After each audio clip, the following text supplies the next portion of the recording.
Hi students, welcome to English Madhyam. तो आपको जैसा पता ही है कि हम लोग एडुकेटिव पैटर्न बेस्ड एक्सरसाइज कर रहे हैं।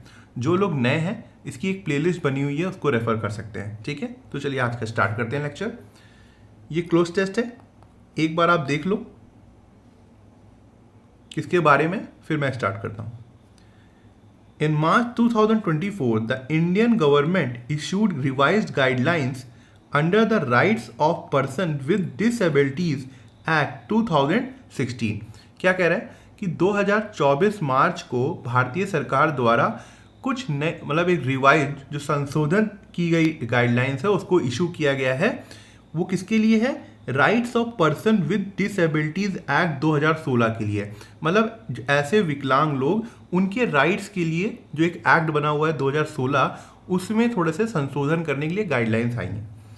दीज गाइडलाइंस, ये जो गाइडलाइंस हैं, प्रोवाइड अ फ्रेमवर्क, एक तरीके का ढांचा प्रोवाइड कर रही हैं फॉर असेसिंग, मूल्यांकन करने के लिए the dash of disability of people, मतलब ऐसे लोग जिनके अंदर विकलांगता है, मतलब विकलांग है, जो एक तरीके से डिसेबिलिटी है उनके अंदर, with 2 copies of the sickle cell gene. और वो ऐसा क्या है कि उनके अंदर सिक्कल सेल जीन की 2 कॉपीज है, और विद बोथ सिक्कल सेल, या फिर दोनों ही सिक्कल सेल है, एंड बीटा थैलेसीमिया, और उनके लिए या तो फिर बीटा थैलेसीमिया है और एचबीडी है। तो ये कुछ एक तरीके की बीमारी है ये। तो इसमें क्या होता है, लोगों को विकलांगता आ जाती है, मतलब लोग डिसेबल हो जाते हैं, इनके अंदर ये सिक्कल सेल के जीन्स होते हैं। सिक्कल सेल डिजीज, और ये सिक्कल सेल डिजीज है क्या? इज अ पेनफुल, काफ़ी दर्द भरी है, काफ़ी दर्द देती है, प्रोग्रेसिव है, काफ़ी तेजी से बढ़ती है, एंड डिसेबलिंग ब्लड डिसऑर्डर, और ये एक ऐसा ब्लड डिसऑर्डर है जो लोगों को विकलांग तक करता है। डिस्प्रपोर्शिएटली अफेक्टिंग डैश कम्युनिटीज, और ज़्यादातर वो एक तरीके की ही कम्युनिटीज को अफेक्ट करता है, प्रभाव डालता है। रिकॉग्निशन अंडर द एक्ट, और इस एक्ट में ये माना गया, एक तरीके से रिकॉग्नाइज किया गया है, was expected to provide reservation in the allotment of agriculture land and housing. तो उस एक्ट के अंदर एक चीज़ रिकॉग्नाइज करी गई है कि ऐसे लोगों को हम एग्रीकल्चर लैंड और हाउसिंग में एक तरीके से रिजर्वेशन देंगे। पोवर्टी डैश, और उनकी जो गरीबी है उसको घटाने के लिए मदद करेंगे। एंड डेवलपमेंट स्कीम, और उनके लिए हम डेवलपमेंट स्कीम्स को लाएंगे। And education, work, health care for those with the disease, और जिनको ये डिजीज है उनको एजुकेशन, वर्क, हेल्थ केयर भी प्रोवाइड किया जाएगा। RPWD Act 2016 extends reservation in public sector employment under the 4% quota for person with vision। और ये जो अभी गाइडलाइंस आई हैं, इसमें क्या हुआ है कि अब इसी एक्ट 2016 में जो पब्लिक सेक्टर एम्प्लॉयमेंट है, पब्लिक सेक्टर की नौकरियां हैं, मतलब गवर्नमेंट नौकरियां हैं, उनको इसमें 4% कोटा मिलेगा, जो कि जिनके साथ क्या है, विजन की प्रॉब्लम है, एंड हियरिंग लॉस है, मतलब सुनने में दिक्कत है, लोकोमोटर डिसेबिलिटीज, मतलब एक तरीके से ये लोकोमोटर डिसेबिलिटीज क्या होती है कि लोग अपना जो बॉडी पार्ट है, जैसे हाथ हो गया, पैर हो गया, ये सब हिला नहीं पाते हैं, ठीक है, मूव नहीं करते उसके। एंड इंटेलेक्चुअल डिसेबिलिटीज, मतलब सोचने समझने की क्षमता काफ़ी कम होती है। हाउएवर, हालांकि इंडिविजुअल विद एससीडी, जिनको एससीडी की प्रॉब्लम है, and other blood disorders are not included in the, अच्छा देखो, जिनको एससीडी है या फिर और कोई ब्लड डिसऑर्डर है, वो इस कोटा में एक तरीके से ये जो रिजर्वेशन मिला है उसमें इंक्लूड नहीं है, यही सेंस आ रहा है। This decision has dash disappointment और एंड क्रिटिसिज्म, और जो इन्होंने इंक्लूड नहीं किया है, ये जो निर्णय लिया है उन्होंने कि हम इन लोगों को इंक्लूड नहीं करेंगे, इसमें काफ़ी लोगों की निराशा भी हुई और काफ़ी लोग इसकी आलोचना भी कर रहे हैं। ठीक है, तो पहला वाला क्या होगा? These guidelines provide a framework for assessing the dash of disability of people। किसका मूल्यांकन करेंगे? बेटरमेंट का। बेटरमेंट मतलब सुधार होना, तो ये तो होगा नहीं। और देखो यहाँ पे दा लगा हुआ है, ठीक है, ये ऑफ लगा हुआ है, तो ये ऑफ है तो ये प्रीपोजिशनल हो गया, ऑब्जेक्ट हो गया डिसेबिलिटी। दा का क्या गया? नाउन कहाँ गया भाई? नाउन के ही लिए तो आर्टिकल लगते हैं, तो दा का नाउन हमको चाहिए, तो यहाँ पे नाउन आएगा, पहली बात तो ये। तो बेटरमेंट भी क्या है? नाउन है। कैंडोर का मतलब होता है ऑनेस्टी, ठीक है, या फिर बहुत ज़्यादा आप ओपन है, ठीक है, ओपन है मतलब काफ़ी खुले विचारों के हैं, तो ये भी यहाँ पे मीनिंग नहीं आ रहा है। डिबैकल मतलब सबको पता होना चाहिए, काफ़ी बार यूज होता है, इसका मतलब होता है कंप्लीट फेलियर, ठीक है, ये भी नाउन है तो ये भी नहीं होगा। एक्सटेंट मतलब कितनी मात्रा में, कितने हद तक यहाँ पे मीनिंग आ रहा है, for assessing the extent of disability. तो ये जो गाइडलाइंस आई हैं वो इसके मूल्यांकन करने के लिए कि जो ये डिसेबिलिटीज़ है सिकल सेल वाली, ये किस हद तक फैली हुई है देश में, ठीक है। तो यहाँ पे क्या होगा, extent. Sickle cell disease is a painful, progressive and disabling blood disorder disproportionately affecting dash communities. कैसी कम्युनिटीज? अब कम्युनिटीज यहाँ पे नाउन है, या तो यहाँ पर क्या आ रहा होगा, एडजेक्टिव आ रहा होगा, इसको क्वालिफाई कर रहे मतलब मॉडिफाई करेगा। इलस्ट्रियस का मतलब एक तो ये एडजेक्टिव होता है और इसका मतलब होता है फेमस लोग, ठीक है, या फिर रेस्पेक्टेड लोग, जैसे सेलिब्रिटीज हो गए, बड़े बड़े लोग हो गए। तो यहाँ पे ये तो होगा नहीं, इनके साथ तो ये समस्या आनी नहीं है। मार्जिनलाइज सबको पता होना चाहिए, बार बार आप पढ़ते हो, है ना, ऐसे लोग जिनको सुविधाएं नहीं मिल रही है, जो समाज में काफ़ी पीछे हैं। तो ये देखो मार्जिनलाइज्ड कम्युनिटीज, आपने बहुत बार वर्ड पढ़ा है ना, तो ये तो आपको टिक मारना ही चाहिए ऐसे ही। डिस्टिंग्विश्ड का मतलब क्या हो गया, ये भी एडजेक्टिव है, ऐसे लोग जो काफ़ी मतलब जैसे अमिताभ बच्चन होंगे, काफ़ी बड़े बड़े लोग, एमिनेंट लोग, तो इसको हम बोल सकते हैं एमिनेंट, ठीक है।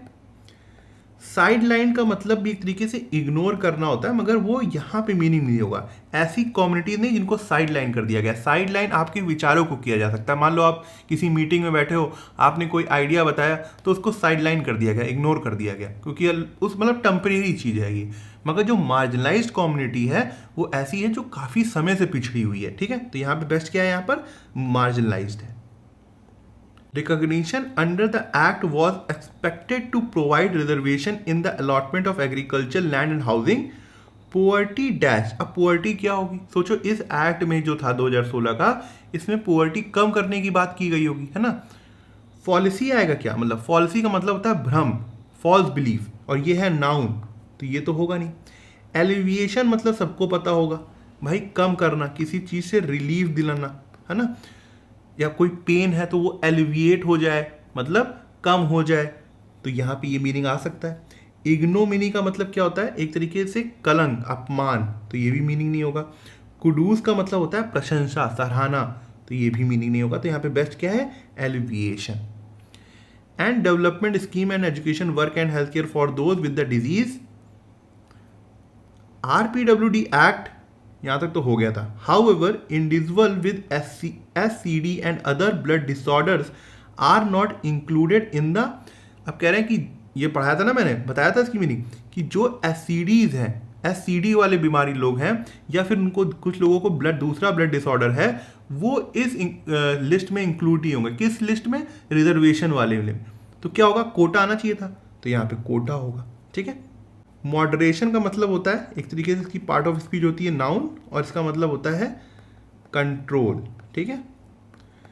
रिस्पाइट का मतलब होता है एक तरीके का रिलीफ, राहत मिलना, रिलीफ, ठीक है। और जैसे शॉर्ट रेस्ट भी बोल सकते हो उसको आप, तो ये भी मीनिंग नहीं होगा। हब्रिस का क्या मतलब होता है कि बहुत ज़्यादा आपके अंदर घमंड है, अत्यधिक घमंड है या अहंकार है, तो ये भी मतलब नहीं होगा। तो यहाँ पे सबसे बेस्ट क्या है ना, कोटा था। कभी कभार अगर मान लो वर्ड की मीनिंग ना भी पता चले, सेंस से तुरंत समझ में आ रहा हो कि कौन सा वर्ड होगा, तो लगा दिया करो टिक, 99% सही होगा, ठीक है। तो यहाँ पे क्या होगा, कोटा होगा। मगर इसको पहले मॉक में प्रैक्टिस जरूर कर लेना, उसके बाद एग्जाम में ट्राई करना। दिस डिसीजन हैज़, और वो जो डिसीजन था इन लोगों को इंक्लूड ना करने का इस रिजर्वेशन लिस्ट में, उसने क्या था कि लोगों के अंदर डिसअपॉइंटमेंट, निराशा ला दी थी, और कुछ लोग जो थे बहुत ज़्यादा क्रिटिसाइज कर रहे थे। क्या होगा, हैज़ स्पार्क, भाई हैज़ है तो वर्ब की थर्ड फॉर्म आएगी, ये होगा नहीं, ये होगा नहीं, ये होगा नहीं, तो सी है, हैज़ स्पार्क, ठीक है। अब ये 6th वाला देखो, ये पैराजम्बल है, खुद से एक बार ट्राई करो, ठीक है। चलो स्टार्ट करते हैं फिर। With schools trying to ensure that their students do well, इसका मतलब क्या हुआ कि जो स्कूल हैं वो ये ट्राई कर रहे हैं कि जो स्टूडेंट्स हैं वो उनके मतलब एग्ज़ाम में अच्छा करें। द स्टिफ कॉम्पिटिशन, जो एक तगड़ा कॉम्पिटिशन है, at the time of admission, admission के दौरान, इज अनलाइकली टू ईज, वो शायद ही ईज हो, because of the easy evaluation expected, क्योंकि जो मतलब कॉपी जो चेक होंगी उसमें काफ़ी लीनियंसी बढ़ती जाएगी, मतलब ज़्यादा टफनेस नहीं दिखाई जाएगी। इसकी वजह से जो कंपटीशन है वो अभी भी काफ़ी फियर्स होगा, काफ़ी टफ होगा। ठीक, नोटिंग दैट, ये ऑब्जर्व करते हुए, एक तरह से ये देखते हुए, that it was happy with the cancellation of the class 12th board exams in view of the pandemic, कि वो जो थे वो खुश थे कि क्लास 12th बोर्ड का एग्ज़ाम जो है वो कैंसिल हो गया है पैंडेमिक के चलते, जो कोविड-19 पैंडेमिक था उसके चलते। The supreme court has rightly observe that the, और जो सुप्रीम कोर्ट है उसने मतलब एकदम सही कहा है, that the matter needed to be resolve, जो हमारा ये जो मैटर है किसका, ये एग्ज़ाम का, ये जल्दी से जल्दी रिजॉल्व होना चाहिए at the earliest, as it involve the future of student, क्योंकि जो स्टूडेंट्स हैं उनका भविष्य एक तरीके से इसमें इन्वॉल्व है या ताक पे है। The CBSE and CISE have been asked to place on record in 2 weeks a well-defined objective criteria for the assessment of students, और कोर्ट ने CBSE और CISE, जो ये दिल्ली के 2 बोर्ड हैं, इनसे कहा है कि 2 हफ्तों में आप एक तरीके से रिकॉर्ड में तुरंत लेके आएँ कि आप किस तरीके से बच्चों का असेसमेंट करेंगे, मूल्यांकन करेंगे, और उसका पूरा एक तरीके से ऑब्जेक्टिव पूरी तरीके से बताएं, मापदंड बताएं कि किस तरीके से आप करने वाले हैं।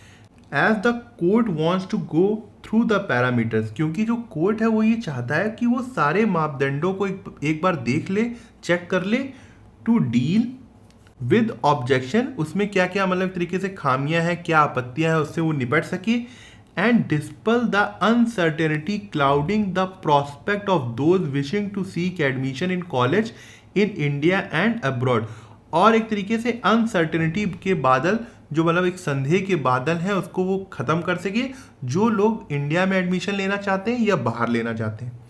There are already apprehensions over the criteria to be adopted for assessment, कह रहे हैं कि पहले से ही कुछ लोगों को चिंताएं हैं, डाउट है कि ये जो असेसमेंट का जो क्राइटेरिया अपनाया जा रहा है, मापदंड अपनाए जा रहे हैं, उसमें कुछ मतलब लोगों को डाउट थे। अप्रीहेंशन मतलब चिंताएं थी, डाउट थे। As it may cut both ways, क्योंकि ये 2 तरीके से प्रभाव डाल सकता है।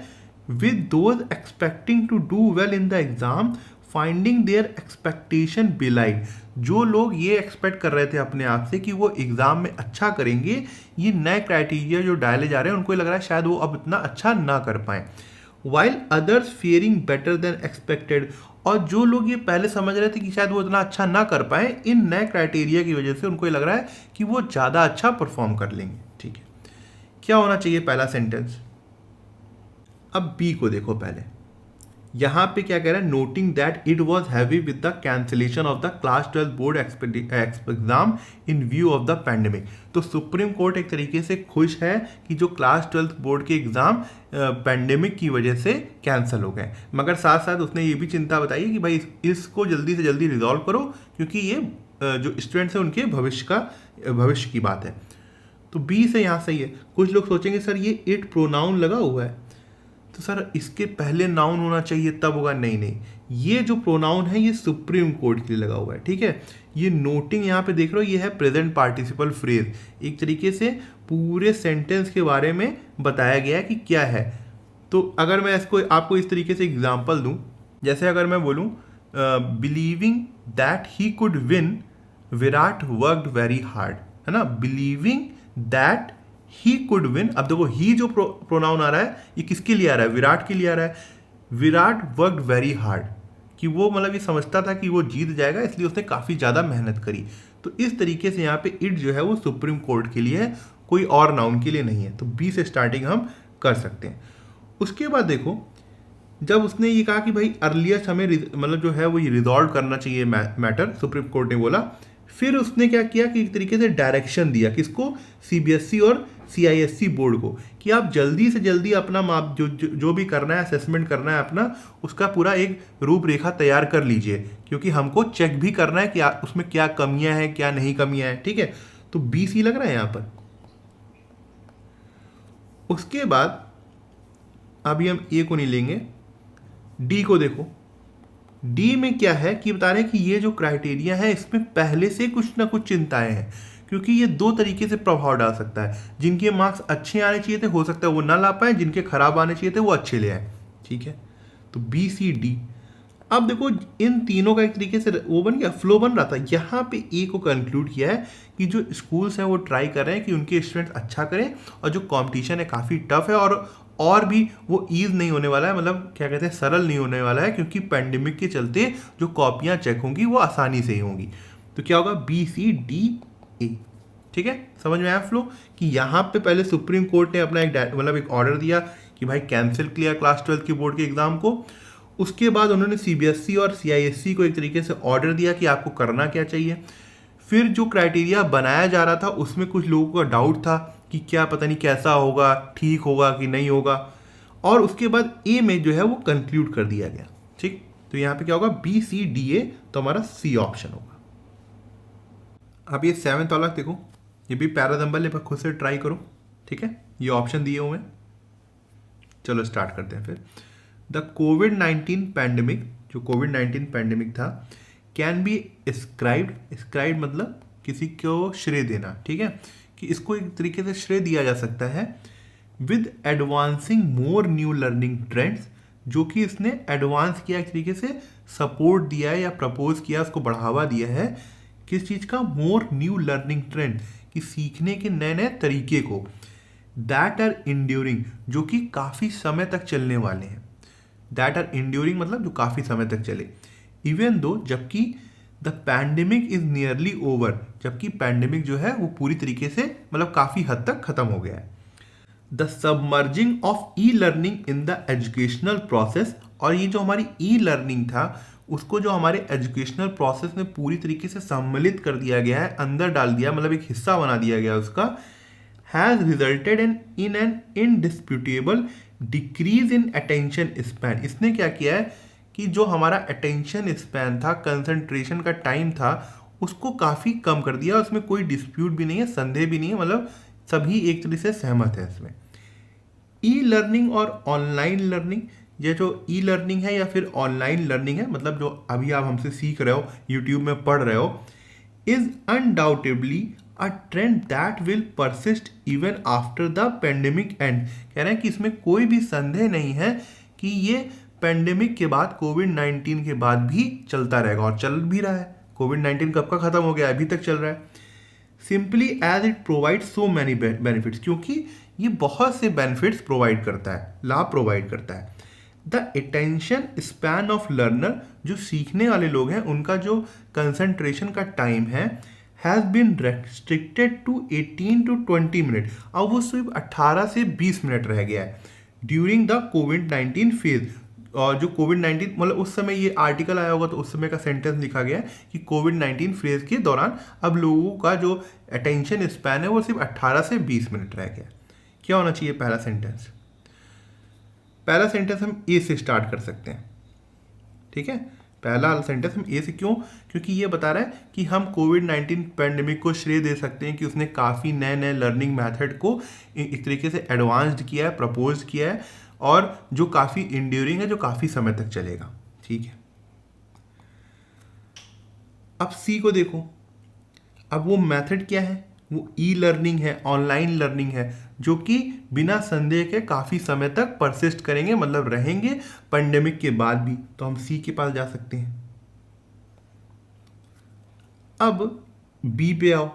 अब बी पे देखो, बात इसने ये करी है कि ई लर्निंग की वजह से जो हमारा कंसंट्रेशन टाइम है, मतलब ध्यान का टाइम है, वो काफ़ी कम हो गया है। ठीक है, अब डी में देखो। अब वो ये कह रहा है कि ये जो हमारा कंसंट्रेशन टाइम है वो सिर्फ 18 से 20 मिनट रह गया है। तो उसने क्या था, यहाँ पे थोड़ा सा पहले जिक्र किया बी वाले में, उसके बाद डी में पूरा बता दिया कि भाई 18 से 20 ही मिनट रह गया है। तो ए सी बी डी होना चाहिए। ठीक है,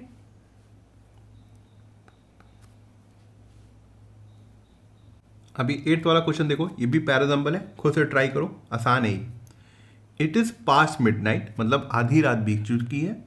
ऑल इज काम, सब कुछ शांत है, बट नॉट क्वाइट, मतलब कहीं कहीं कुछ ना कुछ आवाज़ें आ रही हैं। अ फ्यू अदर डॉग्स, जो मतलब कुछ जो डॉग्स हैं फ्रॉम नियर, पास में, एंड फार, दूर, रेस्पॉन्ड टू द बार्किंग, वो भौंकने की आवाज़ को रेस्पॉन्ड कर रहे हैं, जवाब दे रहे हैं। किस कैसे कर रहे होंगे? भौंक रहे होंगे। देखते नहीं हो, एक कुत्ता भौंकता है तो बहुत सारे भौंकने लगते हैं। ईच क्रिएटिंग, और हर कोई क्रिएट क्या कर रहा है? Individual high decibel circle. एक तरीके से एक मान लो ये डॉग है, ये इतना भौंक रहा है कि वो एक सर्कल बना दे रहा है जहाँ पे बहुत ज़्यादा आवाज़ें हैं, हाई डेसिबल है, of a half a kilometre radius. इस सर्कल का रेडियस कितना है? मतलब हाफ किलोमीटर है, आधा किलोमीटर है। ठीक। A dog begins to bark in a method way, एक जो डॉग था उसने कंट्रोल वे में बार्क करना स्टार्ट किया, भौंकना स्टार्ट किया। नॉट फॉर और एट एनी थिंग पर्टिकुलरली, इसका मतलब ये हुआ कि ऐसा नहीं है कि वो किसी पर्टिकुलर चीज़ के ऊपर भौंक रहा था या किसी के ऊपर भौंक रहा था, बस वो भौंक रहा था। बट एज दो जस्ट इस्टेब्लिशिंग इट्स प्रेजेंस, जैसे कि वो ये दिखाना चाह रहा है कि मैं यहाँ पे उपस्थित हूँ, बस इसीलिए वो भौंक रहा था। And wakes up house hold around a half a kilometre radius, और उसके जो जहाँ पे वो भौंक रहा था, हाफ किलोमीटर रेडियस में जितने घर थे वहाँ के लोगों को उसने जगा दिया था। क्या होगा पहला सेंटेंस? सबको समझ में आ रहा होगा कि पहले तो रात होगी तो ए होगा, फिर रात को बताया जाएगा कैसी रात है, भाई वहाँ पे सब कुछ काम है, सब कुछ शांत है, बस कहीं ना कहीं से कोई आवाज़ आ रही है, तो ये होगा बी होगा। ठीक है। अब इस रात को भंग भी तो करना है, मतलब खूब सारी आवाज़ें निकालनी है, तो एक क्या होगा? आ डॉग है, यहाँ से स्टार्ट हुआ, इसने भौंकना स्टार्ट किया, इसने सिर्फ अपनी उपस्थिति दिखाने के लिए, हाँ मैं मौजूद हूँ, मैं प्रेजेंट हूँ, इसने भौंकना स्टार्ट किया। इसकी देखा देखी भाई मोहल्ले में और भी कुछ भौंकने वाले थे, और भी डॉग्स थे, तो उन्होंने क्या किया कि भाई रिस्पॉन्ड किया। जैसे होता है रात में भी अगर आप कोई लेक्चर देख रहा होगा तो हो सकता है अभी उसको आवाज़ भी आ रही हो, तो यहाँ पे क्या होगा? सी होगा। इसने भौंका तो ये जो और भी डॉग्स थे इन्होंने भी रिप्लाई दिया, तो ये क्या होगा? A B D C. ठीक है, तो ये होगा हमारा ए आंसर होगा यहाँ पे। तो ठीक है, आज का लेक्चर यहीं ख़त्म करते हैं। आई होप आपको कुछ सीखने को मिला होगा, और आप कमेंट सेक्शन में ज़रूर बताइएगा कि आपको आज का लेक्चर कैसा लगा और आपको क्या सीखने को मिला।